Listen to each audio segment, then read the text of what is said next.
اللہ کے رسول صلی اللہ تعالیٰ علیہ وسلم نے ارشاد فرمایا کہ مومن لعنت کرنے والا نہیں ہوتا۔ سب سے پہلے سمجھ لیں کہ لعنت کا مطلب اور مفہوم کیا ہے۔ تو کسی شخص کو لعنت کرنے کا مطلب یہ ہے کہ آپ اس کے لیے بد دعا کر رہے ہیں کہ اللہ تعالیٰ اس شخص کو اپنی رحمت سے محروم کر دے، اور یہ بات عقل کے بھی خلاف ہے اور اخلاقیات کے بھی خلاف ہے کہ اللہ رب العالمین کی رحمت جو وسیع ترین رحمت ہے، جو کافر کو بھی حاصل ہے، جو مومن کو بھی حاصل ہے دنیا میں،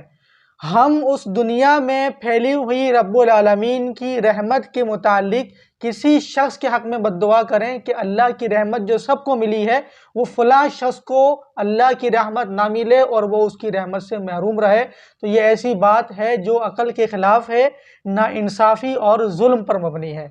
اس لیے رسول اللہ صلی اللہ تعالیٰ علیہ وسلم نے ارشاد فرمایا کہ کسی شخص پر لعنت کرنا اس کو قتل کرنے کے برابر ہے۔ ہاں، اگر کوئی شخص ایسا ہے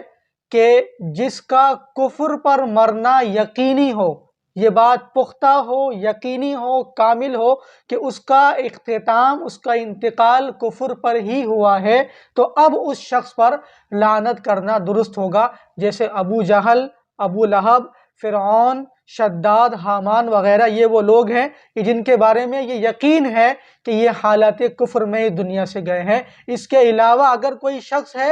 چاہے وہ کتنا ہی گناہ گار کیوں نہ ہو، اس کو شخصی طور پر لعنت کرنا، اس کی شخصیت کو ہٹ کرنا، یہ جائز اور درست نہیں ہے۔ ہاں، اگر کوئی بندہ بہت زیادہ گناہ گار ہے، غلط کاموں کا، غلط معاملات کا ارتکاب کرتا ہے، تو آپ اس کی شخصیت کو تو ہٹ کر کے لعنت نہیں بھیج سکتے۔ ہاں، وہ جس فعل کا، جس جرم کا ارتکاب کر رہا ہے، آپ اس جرم پر لعنت بھیج سکتے ہیں۔ یعنی اگر کوئی شخص شراب پیتا ہو تو آپ اس شخص کو ہٹ کر کے براہ راست اس پر لعنت نہیں بھیجیں گے، بلکہ اس کا جو فعل ہے اس کو آپ لعنت بھیج سکتے ہیں۔ یعنی یوں کہہ سکتے ہیں کہ شرابی پر یا شراب پینے والے پر اللہ تعالیٰ کی لعنت ہو۔ تو یہ ایک ایسا مذموم عمل ہے جس سے ہمیں بچنے کی کوشش کرنی چاہیے، اور انسان یہ بھی سوچ لے کہ کیا میں اس بات کو گوارا کروں گا، میں اس بات کو قبول کروں گا کہ کوئی میرے حق میں بد دعا کرے کہ میں اللہ کی رحمت سے محروم رہوں؟